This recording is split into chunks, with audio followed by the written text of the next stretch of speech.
back to The Unleashing. I'm your host, Jared Beeler. In today's video, I decided, you know what? Maybe I will talk specifically about my Rapture Vision that I had in 2014. So that's what I'm going to completely discuss in this video. The reason I think that I haven't done it before is because being a short vision, I figured it would only last a couple minutes, but as much as I talk about everything and add to stuff, I can turn what is 2 minutes into a half an hour or longer. So it seemed like a good idea, and I thought about it this morning. I was like, you know what, that's exactly what I'm going to talk about. I'll talk about the Rapture Vision, and I'll tell you guys the whole layout of the story, exactly what happened, every idea I have towards it, how I felt that it laid out, and exactly what it looked like and what I was feeling during the moments when it was happening to me. And we'll just kind of go from there. You guys see in my title video that kind of starts off on the show, I have a bunch of pictures and stuff that are flashing through with kind of the Robin Hood theme. When I first put this together, I was thinking, you know, what do I want to do here, and how do I want to make this for this channel that came to me, this Unleashing? Well, everything you see flashing by are pictures of pyramids, aliens, Ark of the Covenant, Hollow Earth, Nephilim footprints, pre-flood, post-flood, all that kind of stuff, which is exactly what I talk about on this channel, is every single thing that you're not going to usually hear in church, or they don't know how to talk about in church. And for that reason, you know, there's so many questions, though, that people have on all these different things. Is it real? What's going on? You know, how come I haven't heard about this before? Why did my pastor tell me that these great men of renown in Genesis 6 were the sons of Seth? That doesn't seem to add up with other things in the Bible. Where do these aliens come from? What about demons? All that stuff. So I cover everything like that in my videos, which is why I call it The Unleashing. It's kind of like just a revealing of all of it from a biblical perspective, which is how I've done all of it. And you look through the Bible and compare it to that, and everything that I do goes along with that idea. But before I get off topic completely, this video is going to be specifically about my Rapture Vision. And that way, you know, you can have something to come back to and watch that's specifically on it, and you don't have to go searching, because I talk about it sometimes, but it's vague and for a few minutes in a different video, and you'll have to kind of go through it. But this one's going to be specifically on the Rapture. So let's get started. When it happened, it was in 2014. I was at my brother's house yet again at that time, and I was staying in the room. It was sometime in April, so it was in the springtime.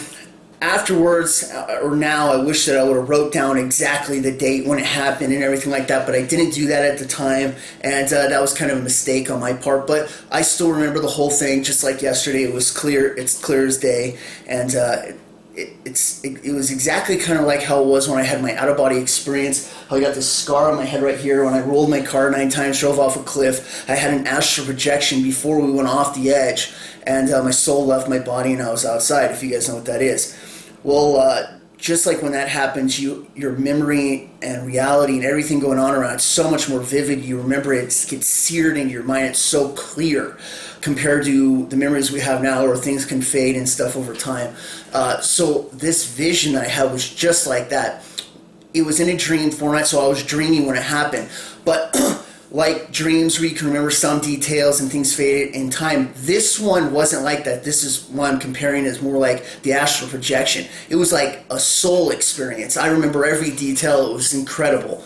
Well, what happened was, it was early in the morning. I'm thinking around 5 o'clock or something like that. I'm laying in bed and I'm kind of dozing in and out. I'm living in my brother's house at the time in Colorado.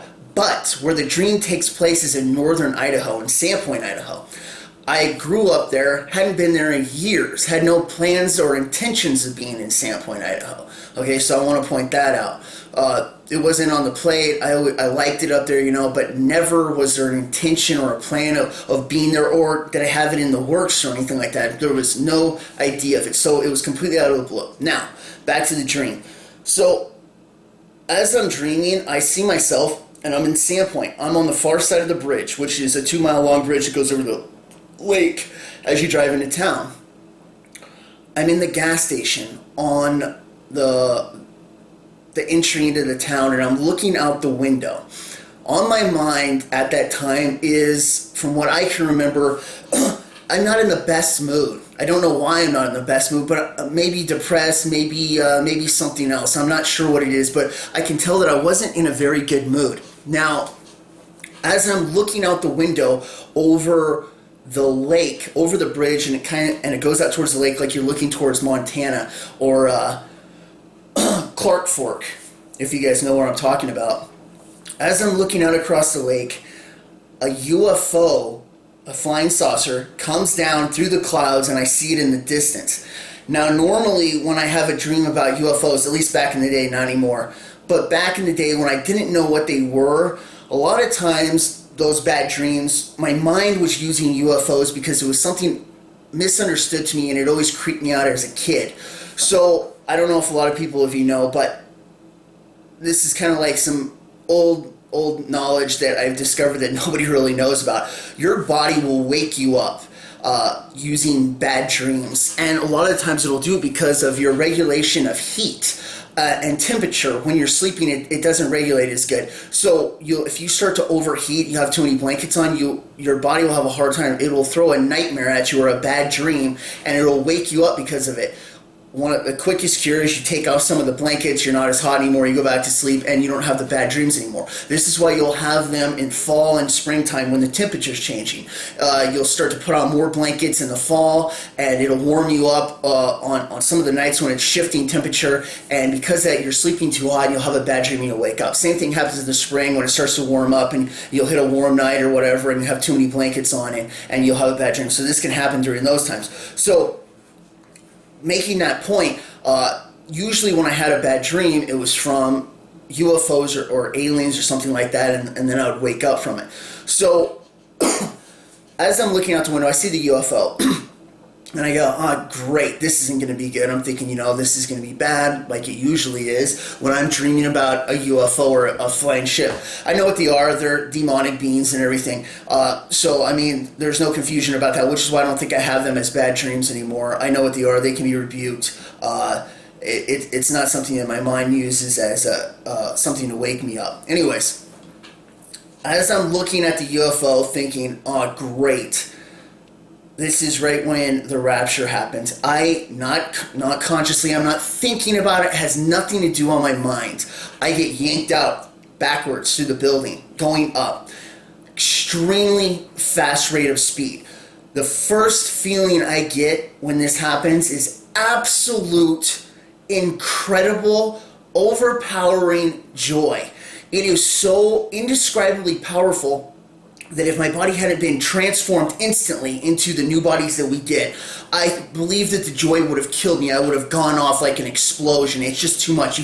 I could not contain how happy I was. I've never felt joy like this in my entire life. There is no describing how powerful it is. I just know that it was so amplified. There was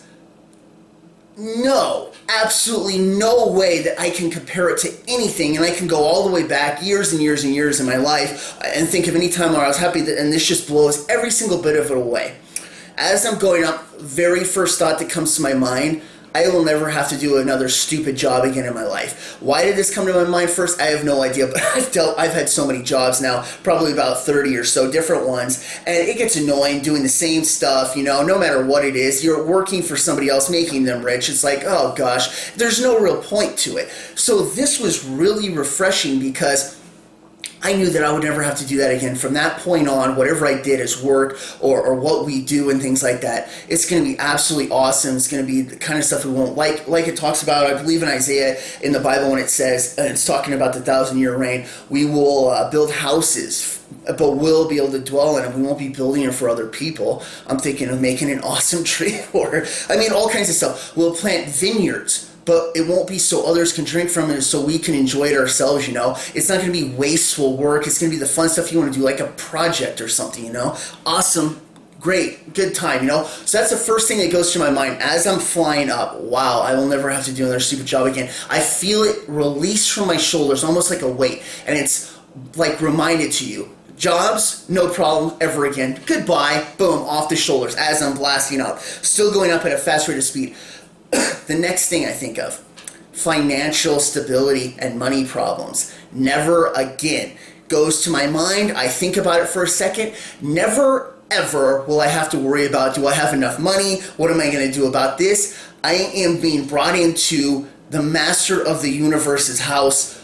I am family, stepchild of the Most High, going up. I will never have to worry about money again. Goodbye, prom. Boom. Blast off my shoulder at the same time. So awesome.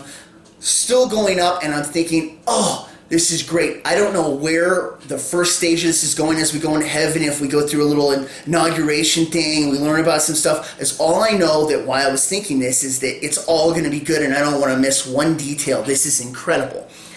As I'm doing that, I'm getting high enough now over the lake. I look over and I see others in the distance flying up at the same time. There's one over by Clark Fort. There's one on a little bit of the far side of the town. I can see some way out in the distance, north of town, a few others. But altogether, I see 5 to 8. I only looked to the left. I didn't look to the right or around me. And I felt like when I was going up, Jesus was behind me. It was all at the top. When we were going up, there was no...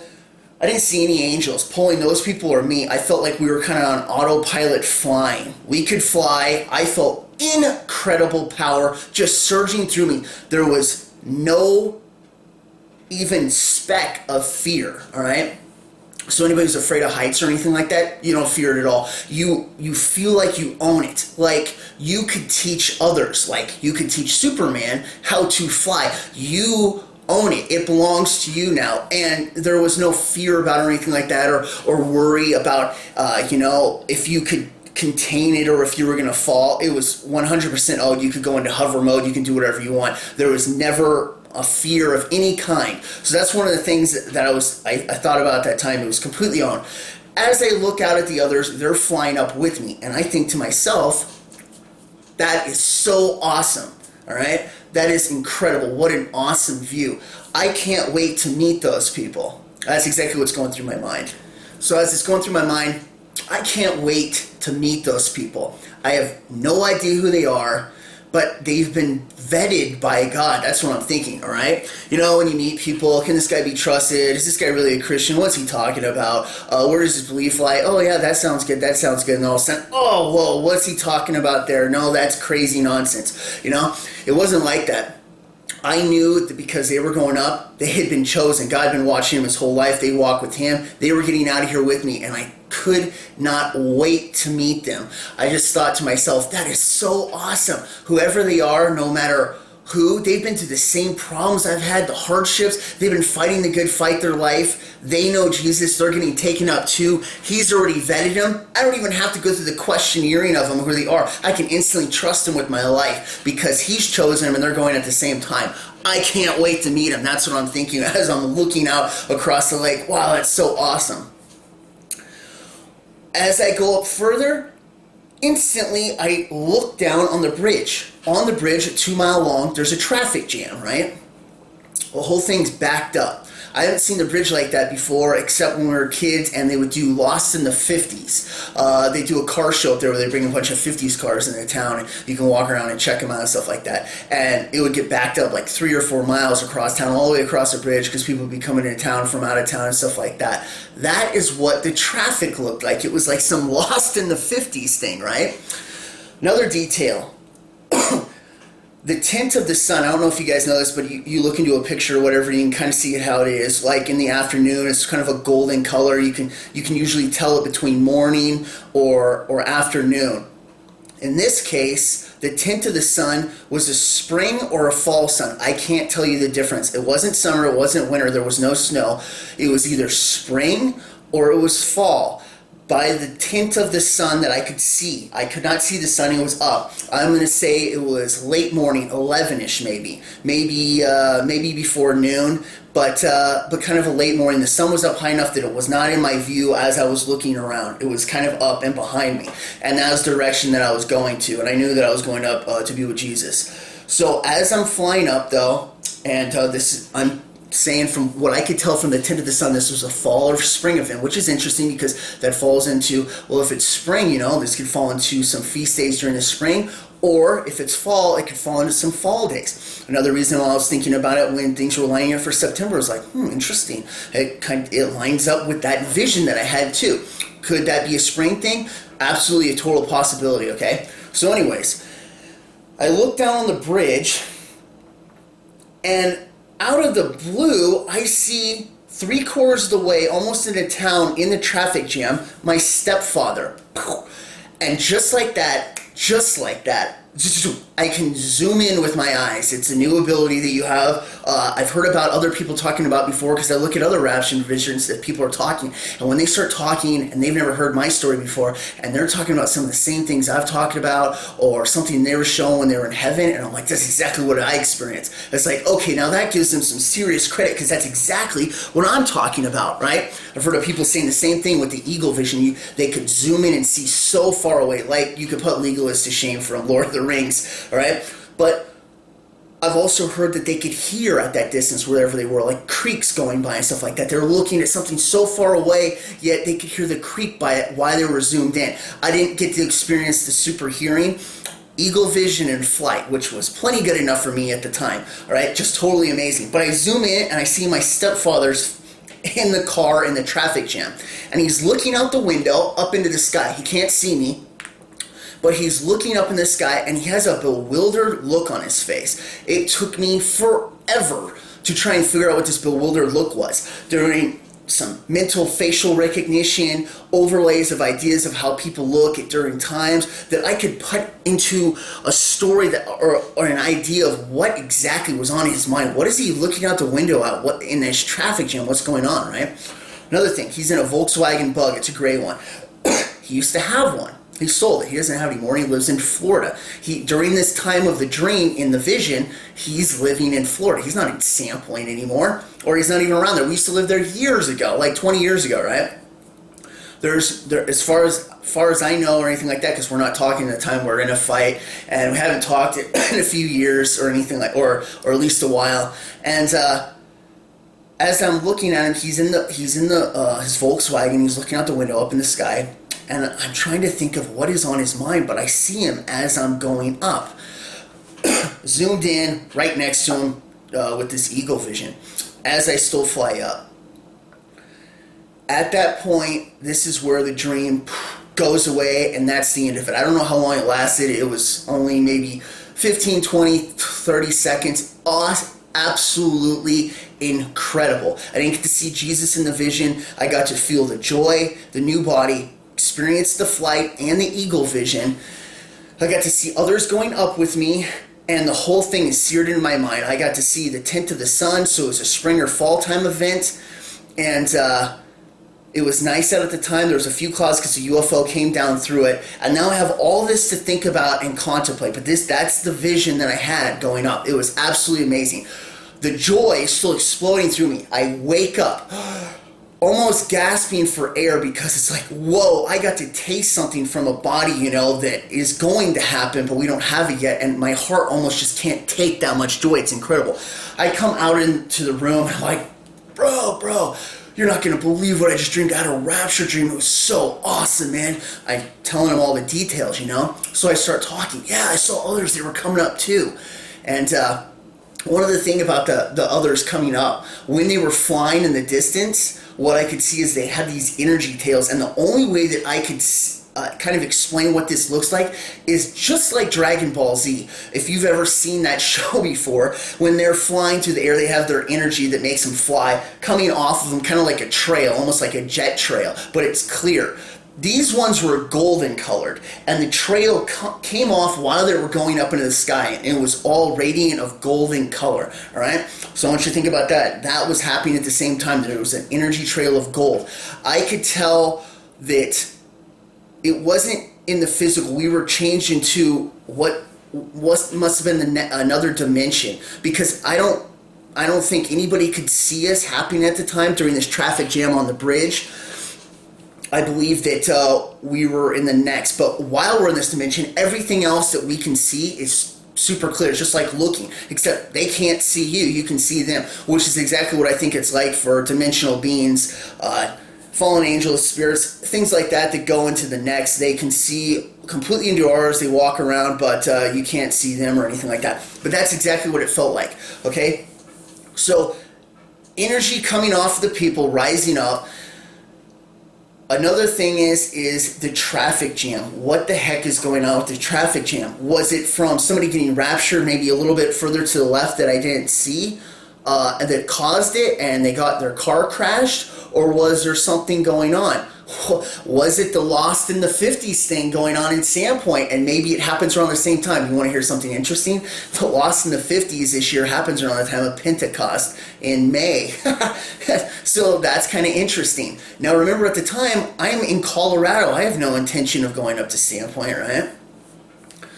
Well, shortly after this is when I started my quest to go talk to some childhood friends and tell them everything I knew to see if I could help them out, get them saved if they don't know the Lord already, you know. And I left on my quest. Where does it go? It leads me to Idaho, right? With no plan. And this was a few months later when I just randomly came up. I needed a job, and my buddy Chris from Perilous Times, he ended up taking me in.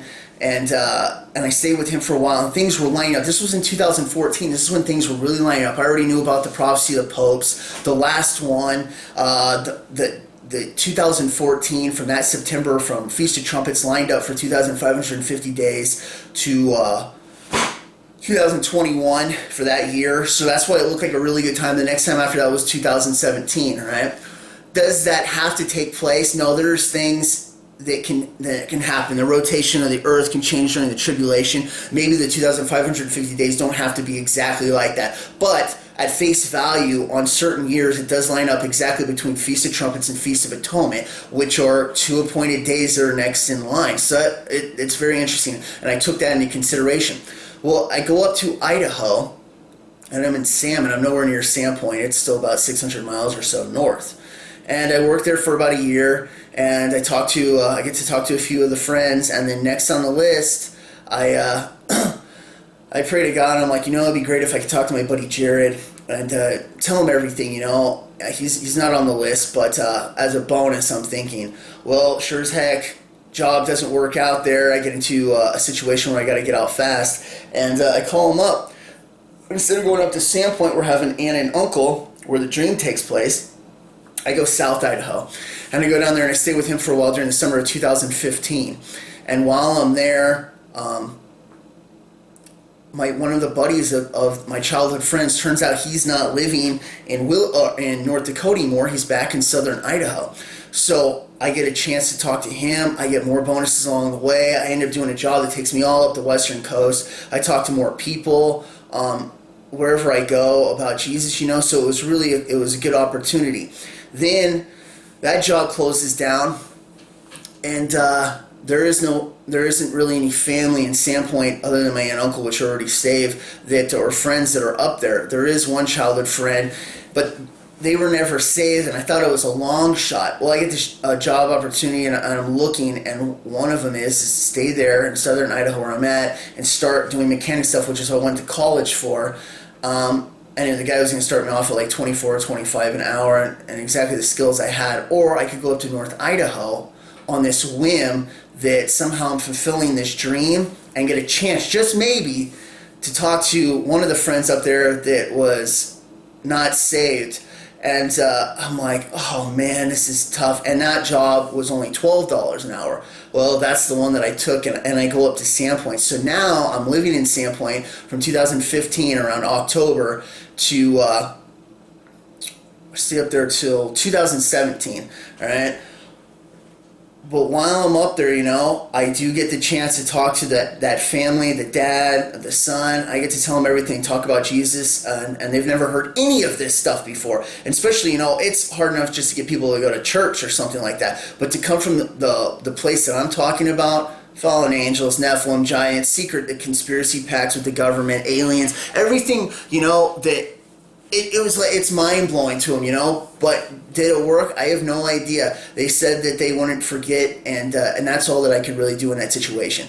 So I'm up in Sandpoint. I'm expecting things maybe to happen. Nothing happens except more stuff lining up to the end times. I'm like, what the heck? This is crazy enough that I'm living in Sandpoint just like the dream. I had absolutely no plans of even being up here. You know, it's like, wow, it's amazing that this much has come true, because when I had that vision, there was no plans of being here, right? So then I find out my stepdad, who's in Florida, he's thinking about maybe going up there or getting a summer house or something like that in Idaho. And I'm like, oh, you've got to be kidding me. Wow, it's all coming real. By this time, I've told my aunt and uncle the whole story. And I've asked God for confirmation on, like, is this real? Is it just a part of a dream that I just get to experience? Is the whole thing real? How does this play in? I need a confirmation. One night I'm talking to my aunt and uncle about it. I'm driving back across the bridge. And I kid you not, and I'm talking to God at the same time. I'm like, man, it sure would be great. You know, if this is legit, is it really going to happen? Was it just a dream that I was showing? It's just amazing. It was totally real. What is going on here? You know, can I get a confirmation? I kid you not, right at that point is where I'm driving across the bridge and I'm thinking about it, of course, right? And I get to the 3/4 way where my stepdad is in his Volkswagen Bug. And right at that same time, I look up because I'm kind of spacing off, and here comes a gray Volkswagen Bug at that same place in the bridge. And I'm like, whoa, that's crazy. That's got to be some sort of confirmation. What are the chances of that, right? So that's pretty crazy in itself, you know. But so the other thing that happens while I'm there in 2016 is I'm still thinking, what the heck is that expression on my stepdad's face, right? I can't figure it out. And I haven't told him any of this stuff, right? Because we're still not really talking. What is that expression on his face and driving me nuts? And I'm really good at facial recognition and putting things together and stuff like that. I have a few gifts I haven't talked about that God has given me that helps me with information and other stuff like that. All right? But it's driving me nuts. And I'm looking back and I'm looking at his face. And in 2016 in June, I'm in the shower. I'm living up there in Priest River, just outside of Sandpoint. And while I'm still living there and going to work and stuff. And I've thought of everything. What can he be thinking of? What can he think of? So then I'm like, you know what? There's one thing, and it just came to me while I'm in the shower that I have not tried. There's one thing that I haven't tried. And that is, what if what he's thinking about is everything that happened in the vision and somebody's told him? Maybe I've told him. So I'm like, wow, that's a crazy thought. Let's try that. So I put that into play in my mind and looked over his face, and that is exactly what he was thinking of when he's looking out the window. I know this might be getting deep for you guys. Like I said, I haven't told you everything about me yet. I'm like, oh my gosh, that's it. That's what he's thinking about when he's looking out the window. Somewhere in the future, I was going to tell him everything about the dream, and when he's on the bridge stuck there looking out the window, that's what he's thinking about. That's pretty deep, I know. Does it happen? Yes, it does. In fall of 2016, I take a little trip down to Florida to visit my sister, and but before I do, but afterwards, I go down there and I'm going to tell him everything. But when I go down there, he's not ready to hear it, so I don't know what to do. I end up coming back. I moved back to Colorado, which is where I'm at now. While I'm down here, I decide to, in 2017, to give him a call. And I'm just going to lay the whole thing out. And that's what I do. I tell him everything. The whole dream, him on the bridge, me going up in the rapture. He's not going anywhere. And he already knows about God and everything like that. He's pulled away. I want him to come back. What I'm trying to do is change the future. This dream is so real, right? This vision is so real that I'm trying to see if I can change his outcome. I don't want him to be left behind. I want him to go up. So I'm thinking, if I can be sincere enough, if I can tell him everything without holding back any details and tell him how much I care about him, you know, that I don't want him to stay behind, all right? And this is exactly what he does when it happens. That maybe, just maybe, it'll persuade him, right? So I tell him everything. He hears it, and you know what? It doesn't work. Yeah, he's thought about it. Yeah, he did think about it at the time, but it's just more than people can handle. They think it's nuts when you start talking about it, and a lot of people aren't ready for this rapture. They you know, especially in his situation right there. So that part has been fulfilled. He knows about it, and if it does come into play exactly like the vision, that's exactly why he's thinking about what he is on the bridge. And he is thinking about exactly what I told him, which is the whole story of the dream, which I hadn't done yet at the time, which was in 2014. Only 3 years later, 3.5 years later, was I going to tell him about it, which is what he's thinking about when I see it in the dream. So I was shown a vision in the future. It is crazy. But that's what That's what happened. So anyways, has he taken it seriously enough to hopefully change the future? No, he slipped back, and I hope that it doesn't happen. But his dreams of retirement down in Florida aren't turning into the exact happiness that he wanted to, and for that reason, I don't know how long it'll last. He might actually decide to go up there or take a trip or something like that. I'm not sure how this plays out, because all I know is this is what I experience. Is the whole thing going to be exactly step by step is what happens? Possibly. That's one possibility. Did I get to just experience the joy of the rapture and feeling it? Possibly, was I showing part of some of the things were going to happen? Me being up in Sandpoint, going on my little quest that I didn't even know about yet to try and tell my friends and experience some of the rapture, and then some other stuff was thrown in. Maybe that too. Here's why. My stepdad doesn't own a gray Volkswagen Bug anymore. He sold it before he went to Florida. So he would have to rent or buy a new one if that part of the dream was to be filled out. So that's kind of an interesting thought right there. There's just so much. It goes so deep. But, and here I was thinking, I can't make a rapture video talking about it because it would only be 2 minutes long. I gotta be careful it doesn't go into an hour.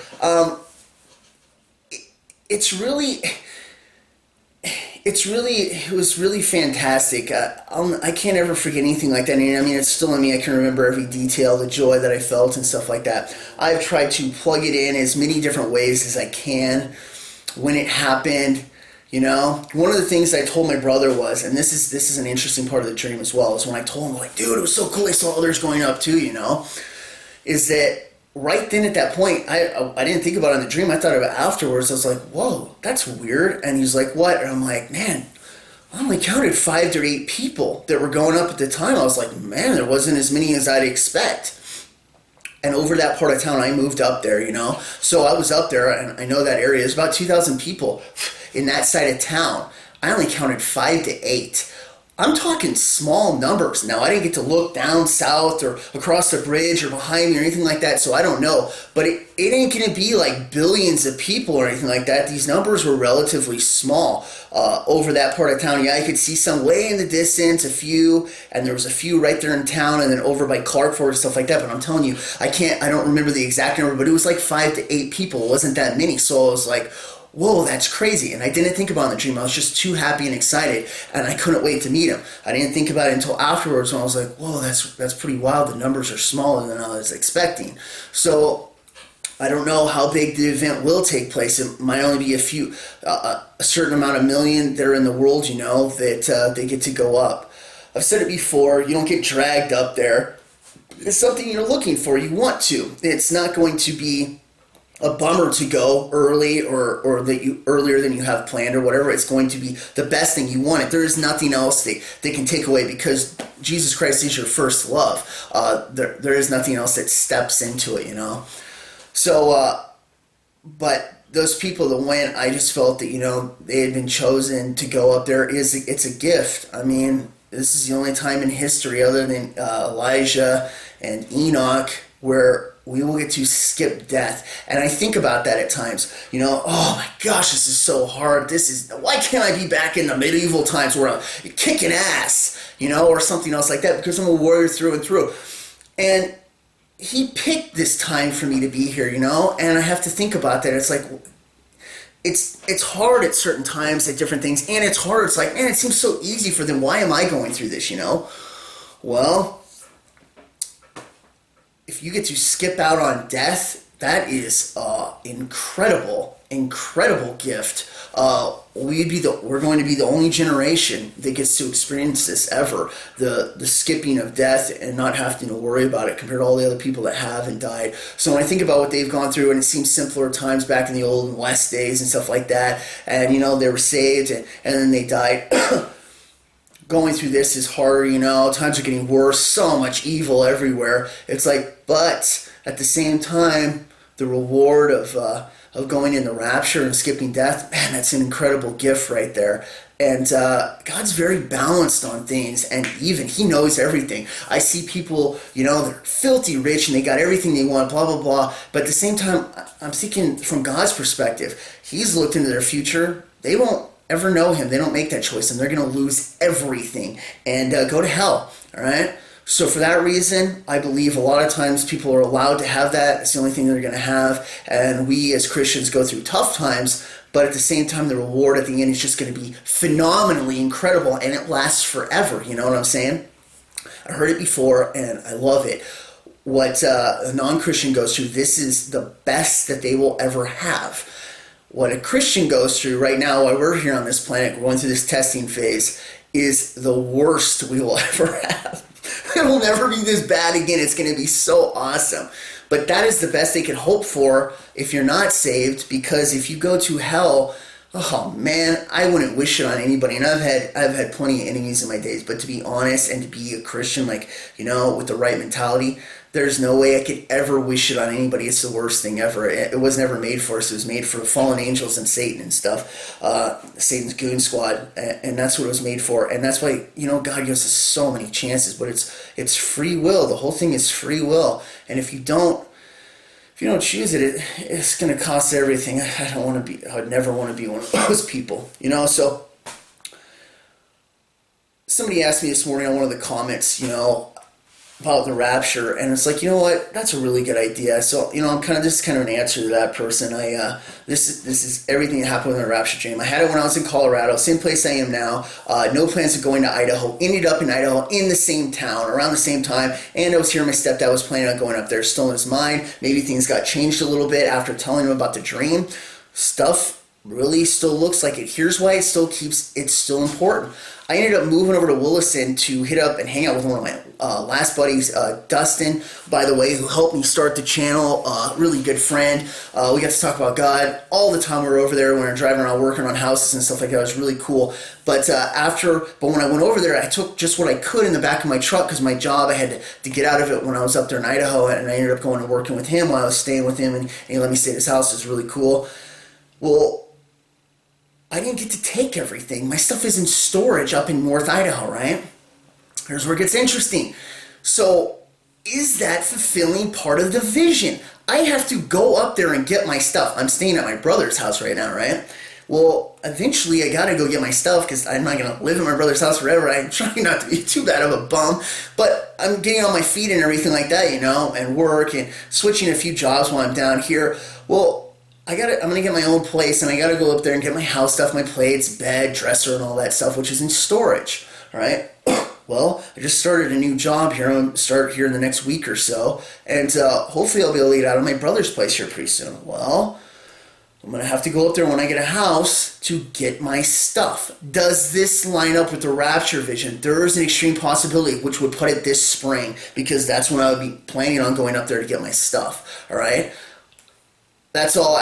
Is this what happens if I go up there and get my stuff and it doesn't happen, and I'm scratching my head like, well, what the heck? How far away is this? Is there going to be another reason I go up there? I have an aunt and uncle up there, but I rarely ever go up to Sandpoint, you know? We used to live up there when we were kids, but there's no real reason to anymore other than like a bug out situation because, you know, the Pacific Northwest has got so many trees, really awesome for like a bugging out situation.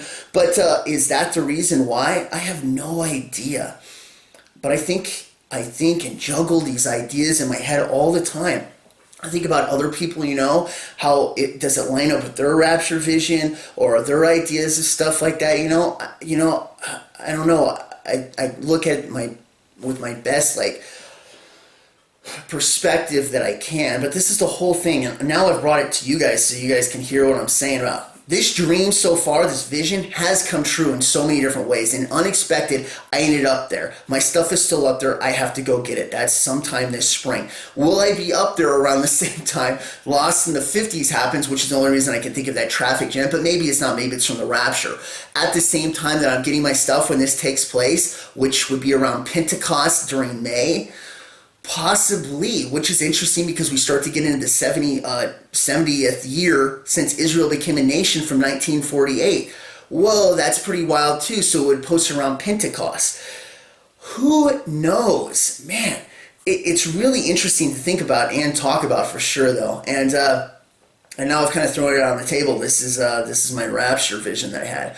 And I've had it it was about 3 years ago now. Totally amazing, totally incredible. I still remember all the details from it. Oh man, the flight was so awesome, you guys. It's amazing. You will be able to just blast off. And that's only some of the stuff we're going to experience. When it says we'll be like him, talking about Jesus, and we're children of the Most High, we've passed the testing ground, like I've said before. And he goes, you've passed, now inherit everything as a stepchild of the Most High. It's like, oh, this is going to be so cool. The stuff we're going to get to see, dimensional barriers you're going to be able to cross, just awesome. While we get to see God, be in his presence, and all the stuff he can teach us, I mean, it won't ever get old. It's just going to be incredible every step of the way, and that's what it felt like on the way up, going up in the rapture. Just amazing. I've heard other people's experiences, like Eli Marzulli, when he's coming down during the Battle of Armageddon at the second coming, and we're on flying horses. Oh man, that's badass too. It's like, oh, slightly jealous of that one. That's pretty cool because it just happens to do with glorious battle, and I'm a big fan of that, you know. So I'm like, oh man, that's pretty cool too, and it's so awesome, you know, and the people that get to experience it. Can you have a rapture vision? You can ask God for anything. You can pray at any time. Anybody watching this video and say, wow, I really want a rapture vision. I've never had one before. You know what? He may answer you. If it has to do with him, your love for him, you're doing a will or it's a plan to tell other people, I mean, you can ask him for anything. When he says, go ahead and ask me for everything, if it's heavenly minded towards him and helping push his word, you know, and do his will, he answers a lot of that stuff big time. And I'm such a blabbermouth. Every time I learn something, I'm always talking about it. So when I ask him questions, a lot of times he answers them, sometimes right on the spot. And that's really cool because I end up talking about it later with other people when I'm out talking about stuff, you know. So is it worth asking him about it? Absolutely. Talk to him about everything. And maybe you'll get one too. Did I ask for this rapture vision that night? No, I didn't. Do I deserve it? Man, heck no, I don't. I'm as filthy rags, you know. So any blessing that I've ever got from the King of Kings, it's just like, oh, thank you, Jesus. That's so awesome. I didn't deserve it at all, and I wasn't expecting it, and I wasn't expecting it in the dream. That's why it was such a surprise when I yanked out from what was about to be a bad dream, turned into the greatest experience I've ever had in this vision, and so much joy that my body can't produce it normally. It's just absolutely phenomenal, incredible. So that's my rapture vision in a nutshell. Like I say, I think I've brought everything that I've thought about, comprehended, ideas that I've had about it, and put it into this video just now. There's a lot to take in. I know it's extremely deep on stuff and everything like that, but I don't believe that it was just a dream or anything like that. It wasn't in the experience of the joy. That's impossible because I still had it, and it was still seared into me for a whole week. Afterwards, I could still feel the joy just permeating. Because all I had to do was just glance at the dream in my mind for a second, and I would feel this explosion of joy. Never been this happy before, ever. That was incredible, and that lasted for about a week before finally it started to dissipate off, almost in the way where people go up to heaven and they hear, they're downloaded with all this knowledge. They feel like their mind is they just know so much, and they come back and they can still remember bits and pieces, but as time goes on, it starts to fade away. It kind of felt like, kind of like something like that. During that week, it started to go away. At times afterwards, I've really thought about like, oh man, I wish I was in there. So awesome. And I'll start to get that joy feeling come out a little bit. So it's still there, but nothing like the experience or how it was still radiating me when I first woke up. And I'm like, bro, I just had the coolest vision ever, man. This was amazing. It was really cool. But anyways, that's my rapture vision, and that's like the whole detailed story of it. So you can take it all in and think about it, you know. For anybody else out there who's had one of these, oh man, you know what I'm talking about. It is awesome to the max. Totally incredible. If you haven't, heck, you can always ask God for any of that anytime and be like, oh man, I would like to have a cool vision. Show me. And he a lot of the times will. So it's never something not to ask him for, especially when it has to do with him. And if you're going to share it with others and it's going to help maybe lead them to know the Lord, you know, heck yeah, ask for it. That's awesome. It's all cool with that, you know. So anyways, I haven't made a video in quite a while, and here I am making 2 videos back to back. So that's kind of cool. Thankful right now at this moment of transitioning jobs that I have this time to do that. But anyways, hopefully this helped anybody out who was interested in this and wanted some more details on my Rapture Vision, on exactly what happened. You guys can always ask me questions in the comments and stuff like that, and I'll be happy to help. This channel is all about talking about stuff you don't usually get to hear in church. All right, everything's biblical perspective. Compare it to Scripture. If you ever think that I'm off on something or I'm doing something purposely to lead you astray, you compare it to Scripture, absolutely. And if Scripture says something that goes against what I'm saying, I would say follow the Scripture. Don't follow me. Always follow God. Go to Him first on everything like that. Would I purposely do that? Absolutely not. Everything I look at is heavenly minded, biblical perspective, and I'm never, ever going to be trying to be leading anybody astray, but to lead them towards and hopefully answer a lot of the questions that people have, in every single thing. So if you want to know, where do demons come from? I heard they're fallen angels. No, they're not fallen angels. It's the Nephilim spirits, pre-flood and post-flood, sometimes called Raphaim, spirits of the dead. There's different versions. There's just so many different things that we can talk about, Did this stuff happen? Why do I believe in a 6,000-year timeline, My stories go all the way back to when I was first talking to God about all this stuff and answering questions. I personally just wanted to know for myself at the time. Little I know He was going to download it with all of it, and then later on I could share it with people, which is exactly what I've done. And I should have done it a lot sooner, but I have, because I've always just done it in person. I talk to people one-on-one and other cases like that, But everybody's got their own special gifts and stuff like that. Mine seems to be a lot of information and stuff, so happy to share it. This is the church, really. This is kind of this new age thing. More and more people are stepping out of the building because they realize it's not really fulfilling or anything like that, and something amazing is happening where we're having more of a Bible teaching across the void. I love hearing from people all over the place. I've heard from people from Israel that have watched videos, or somebody from Australia. That's really cool. I've always wanted to check out Australia. It's really cool because you can talk from everybody, and it's almost like we're all in the same room when we're watching the videos and stuff. And of course, I watch other people's videos and stuff too, and I hear what people are saying, and then I'm listening to the radio. Technically, I'm at church all the time, every single day, because I never stop listening. If somebody's teaching scripture and we're like, hey, that's really good, then they start talking about maybe tithing or something like that, and it's like, well, sorry, you haven't figured that one out yet. I'm just going to have to turn you off for right now until you can get back to what's real. So you use discernment and stuff like that, but that's why I say compare everything to the Scriptures and stuff, and never would I lead anybody into stray or anything like that. It's always going to be to try and teach them, lead them to God as much as possible, help them out, because the goal is to bring up brothers and sisters in Christ the same level so that they can go out and tell more people, because it's all about ministering. In no way am I a preacher. I'm a brother in Christ, just a friend that brings something to the table, just like the called out church was back in the day, which is a resemblance more of a Bible study, not a synagogue building that was started by Roman Catholicism, which was started by Simon the Magus, the magician, which you look into the deepest aspects of the occult, and Elphus Levi says that Simon the Magus was sorcerer to Nero, so he was up in Rome. And then we find out that Peter never even went to Rome, which is why Paul doesn't talk about it in the Bible. The only one that's with him is Luke, right? Why is that? Where was Peter the whole time if he started the whole thing? Because it wasn't started by Peter, it was started by a magician that had Christian ideas thrown at him when he met him in Acts chapter 8, and Peter scolded him because he tried to by the Holy Spirit. I mean, there's just so many different things. So that's kind of why I stay away from this whole church thing. I didn't know it way back in the day. I prayed to God about it. I was like, God, I want to be closer to you. He pulls me out of the church. I've already made a video on it.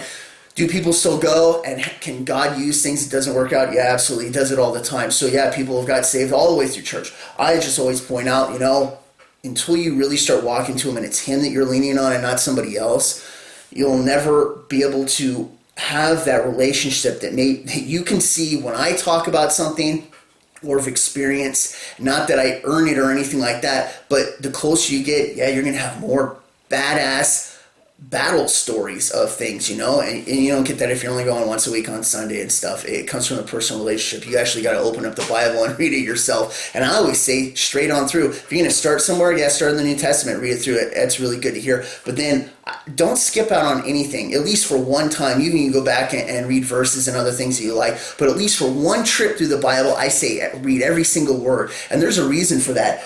I am terrible at verses and names, really bad. So when I start talking about scripture, a lot of times I won't throw out the verse, even though it's all real. It's because I have such a hard time remembering numbers and names. My point is, was reading it, if I ever hear somebody, instantly I can tell that's actually not in scripture, because I've read the whole thing through multiple times now and every day. But the point is there's a real power to it. So I'm definitely say at least read it once, I'm getting off on a tangent. It's getting away from my rapture vision. Anyways, I'm going to stop now. But that's my rapture vision. That's the whole thing. So tell me what you guys think. Pretty incredible. Ask God if you want one too. Maybe He'll answer. That'd be really sweet. The more people that have them, I mean, you're going to be like, yeah, this is awesome. It's totally jacked. Once you have it, though, I'm telling you, that's exactly where your mind's going to be. And you're going to see like, oh, I see why He makes so many rapture visions. Wow, that was incredible. I got to experience that again. You're just going to want it sooner and sooner and sooner. And getting the taste, it's like, oh, man, get me back to that point, Just incredible. Anyways, I'm done talking for now. Probably made the video too long. Hope this helps you guys out, And anyways, a lot to think about. And that's my rapture vision. All right. God bless. Talk to you later next time on Unleashing. Bye.